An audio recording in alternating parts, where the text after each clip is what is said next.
මේ ළඟදී මම පෝස්ට් එකක් ෂෙයා කරා. ඇත්තටම ළඟදී නෙවෙයි දැන් ටික දවසක් වෙනවා.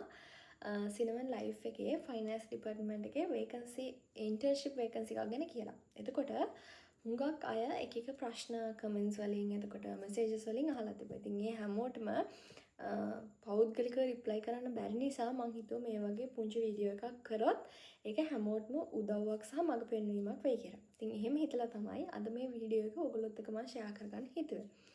පළවෙනි දේ තමයි මොකක්ද මේ ඉන්ටර්න්ෂිප් එකක් කියන්නේ. ඉන්ටර්න්ෂිප් එකක් කියන්නේ සරලවම කියනවා නම් හිතන්න ඔයා අන්ඩර් ග්‍රැජුවේට් කෙනෙක්. එතකොට ඔයා මොකක් හරි ඩිග්‍රී එකක, ඒ කියන්නේ එක්ක ගවර්න්මන්ට් එක්ක ප්‍රයිවට් ඩිග්‍රී එකක අවසාන අවුරුද්දේ තමයි ඉන්නේ. එතකොට සාමාන්‍යයෙන් ඉන්ටර්න්ෂිප් එකක් එහෙම නැත්නම් වෘත්තීය පුහුණුවක් කියන එකට යොමු වෙන්නේ ඩිග්‍රී එකක අන්තිම අවුරුද්දේ ඉන්න ළමයි. එහෙම නැත්නම් ප්‍රොෆෙෂනල් ක්වොලිෆිකේෂන් එක. එහෙම නැත්නම් වෘත්තීය සුදුසුකමක් මොකක්ද? හිතන්න ෆයිනෑන්ස් නම් චාටර්ඩ් එතකොට ACCA සීමා වගේ කරන කෙනෙක්ට උනත් ඉන්ටර්න්ෂිප් කියන එකට යන්න පුළුවන්.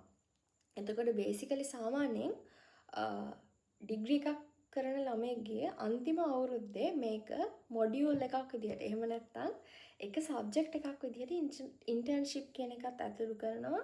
හේතුව ඒ ළමයාට ඇකඩමික් කියන්නේ ඉගෙන ගන්න එකම විතරක් නෙවෙයි ඒක කොහොමද ප්‍රායෝගිකව පාවිච්චි කරන්න කියලා කියන දේ එයාට උගන්වන්න ඕන නිසා. එතකොට සරලවම ඉන්ටර්න්ෂිප් එකක් කියන්නේ එහෙම නැත්නම් සීමා වාසික පුහුණුවක් කියන්නේ ඩිග්‍රී එකක අන්තිම අවුරුද්දේ ඉන්න කෙනෙක්ට එයාගේ කියන්නේ වෘත්තීය ගමන පටන් ගන්න දෙන අවස්ථාවක් වගේ දෙයක්. ඒ කියන්නේ ෆ්‍රෙෂර් කෙනෙක්ට එයාගේ කරියර් ලයිෆ් එක, එයාගේ වෘත්තීය ජීවිතය පටන් ගන්න දෙන අවස්ථාවක් තමයි ඉන්ටර්න්ෂිප් එකක් කියන්නේ. ඊට පස්සේ හුඟක් අය අහලා තිබ්බා සැලරි එක කීයද කියලා. එතකොට මුලින්ම කියන්න ඕනේ ඉන්ටර්න්ෂිප් එකකදී සැලරි එකක් නෙමෙයි ගෙවන්නේ. ඉන්ටර්න්ෂිප් එකකදී ගෙවන්නේ අලවන්ස් එකක්. එහෙම නැත්නම් එයා ඒ පුහුණුවට එනවට හැමදාම එනවට එයාට දීමනාවක් තමයි ගෙවන්නේ. එතකොට දෙන්නේ.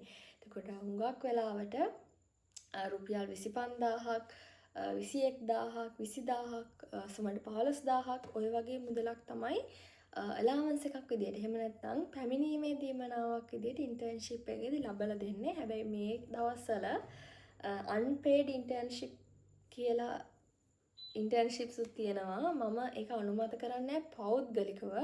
හැබැයි දැන් තියෙන තරගකාරීත්වයත් එක්ක සමහර විට සමහර ඉන්ඩස්ට්‍රි එකක අන්පේඩ් ඉන්ටර්න්ෂිප් එකකින් උනත් එයාගේ කරියර් ලයිෆ් එක පටන් ගන්න සිද්ධ වෙන්න පුළුවන්. මොකද ඇත්තටම ලංකාවේ ලොකු තරගකාරී